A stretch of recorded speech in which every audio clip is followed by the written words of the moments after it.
This video will demonstrate for you how to conduct a test of the Digital Tutor. During this process, please remember that your feedback is very important.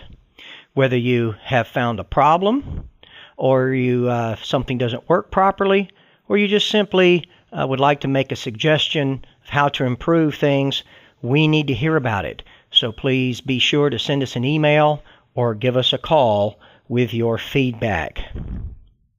To download the Digital Tutor engine, first of all, put it in your shopping cart.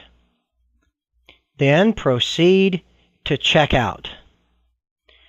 You will have to fill out some information, but there will not be a charge because it's free. Now, once you receive your invoice, then the e-commerce site will have sent you an email, and this email has the link where you can actually download the install file. So this is what your email will look like coming from the Digital Tutor. And notice it says right here, click here to download. So we'll click that. It says install the TheDigitalTutor.exe. This is the file that you need. So we're going to click here to download. Do you want to run or save? So we're going to save this file. And it will take a while to download. Once you have downloaded the install program, which is install TheDigitalTutor.exe, now we're going to open it. And we'll run this program, install TheDigitalTutor.exe, and it will begin installing the Digital Tutor engine on our computer. So it will come up, and the default will be on the C drive, and if you have your C drive, that's what we suggest you use.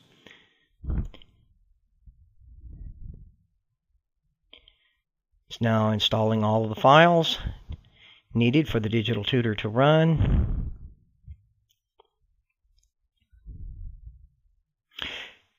Now, when the setup is complete, it will give you a list of options here. Normally, you would just simply want to leave all of those on. You'd probably want an icon on your desktop, in your Start menu, and on your Quick Launch bar. But since I have those somewhere else, I'm going to take those off, and we're just going to keep Start the Program. We're going to say Done, and the program will start. And the program begins by playing the tutorial on getting started. And this tutorial on getting started will actually go through the process of how to download your lessons and so forth. So we're not going to go through that. We're going to close it. And now we want to take a look at our course assignments. What you need to do in order to conduct your test is you need to assign courses to your students and let the Digital Tutor run through them. Now, in order to assign courses, you have to set up your users. You have to set up your students. So we'll click the Set Up Users, which brings up the Login window, and we're going to log in as father because the father is the supervisor. There's no password, so simply click OK.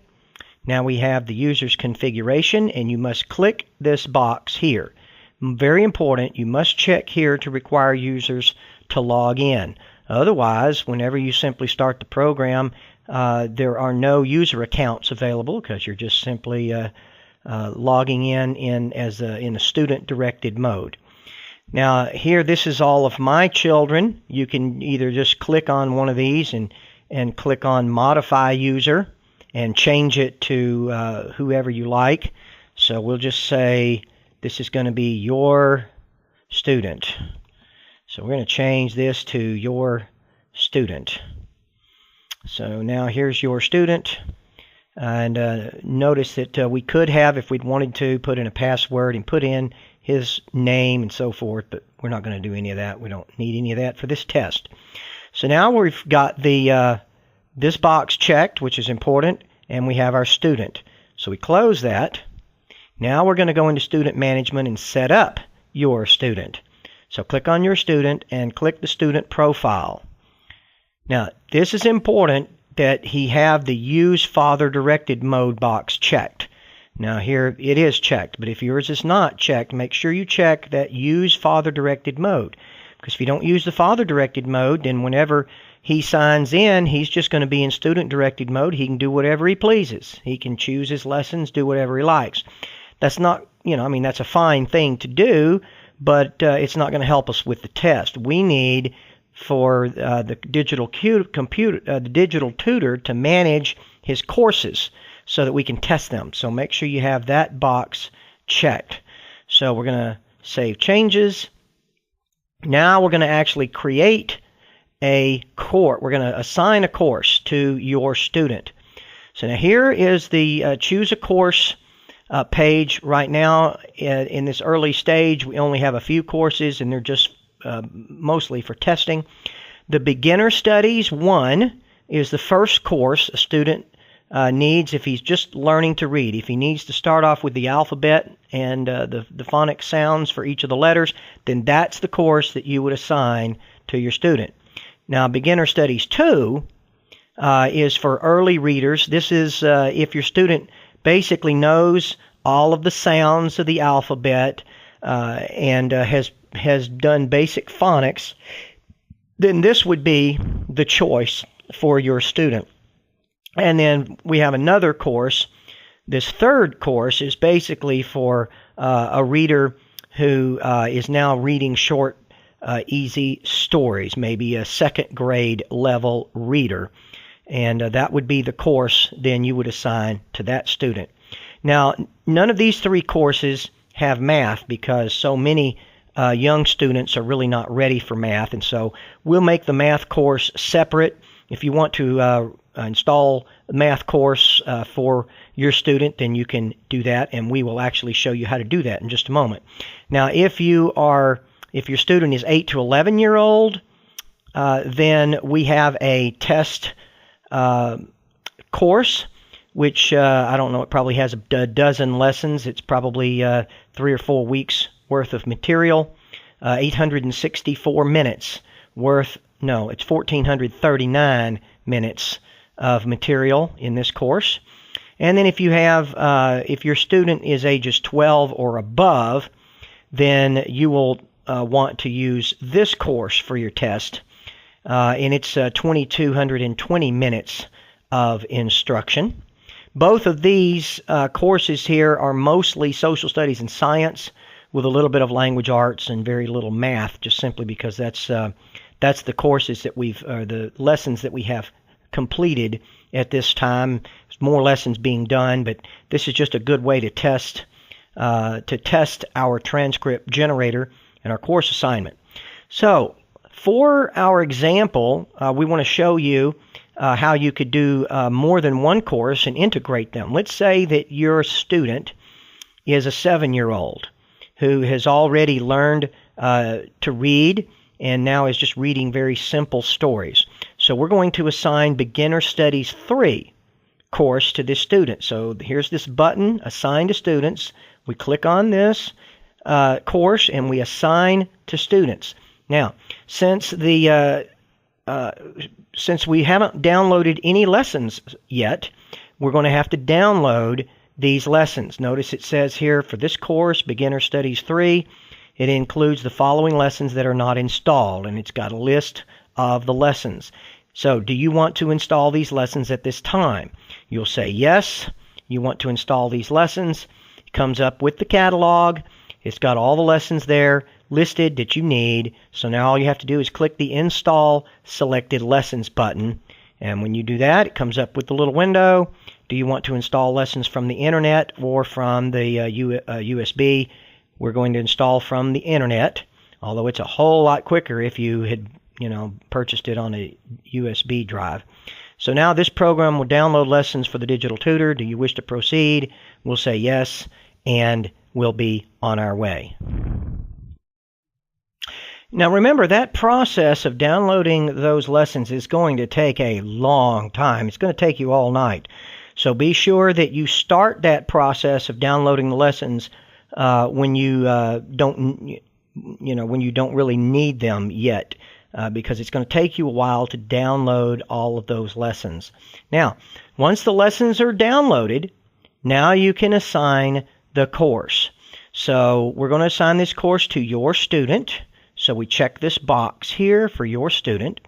Now, since this is the first course, we're not going to append it to what he's got, and we're not going to integrate it. We're going to replace whatever he's got, whatever might be there. We're going to replace his lesson plan with this course. So we do replace, we click your student, and then we assign the course to the student. Notice it says the course assigned successfully. So let's go take a look, and we'll see what happened. If we go back here to Student Management page, and we've got your student, let's take a look at your student's lesson plan. Now notice, here is the student's lesson plan. It's got the learning to read lessons, the beginner lessons, everything. It has assigned everything that was in that course. It has now assigned it to your student, and that is now your student's lesson plan. So, now, but you would notice that in the student's lesson plan, there's no math. We didn't include any math. So let's say that you want to include the beginner math lessons in this lesson plan. So, very easy. Let's go back to the assigned courses, and we look at that beginner math. We can open up the course and take a look at it. Notice the beginner math course has counting. This is very beginner stuff. It starts with counting. It's got ordinal numbers, a simple addition and subtraction, some simple fractions, and pennies, nickels, dimes, quarters. All right, so this is what this course looks like. And we want to assign this course to our student. So we click the Assign to Students button. Now notice the course name up here at the top is now Beginner Math, so we know we have the right course. Now, but let's say we don't really want to append, because if we append this course to his other course, and that means the student will go through, many days of material before he ever gets to math, and then when he gets to the math, it'll just all be math. And of course, we don't want to replace what's there. Instead, we want to integrate this course with the other lessons in our student's lesson plan. So we're going to click the Integrate button, and you can decide what the integration interval is. Do you want a math lesson every other lesson, every third lesson? It's your choice. For our purposes, let's put 2, an integration interval of 2. What that will do is that will mean that every other lesson will now be a math lesson from this course here. And so we select which students we want to apply this to, and we want to apply it to your student. So everything's set up. We're ready to assign the course. So we assign the course. It says it assigned it successfully. So let's go see what happened. Close this up. We go to your student. We open his lesson plan. And now, notice what happened.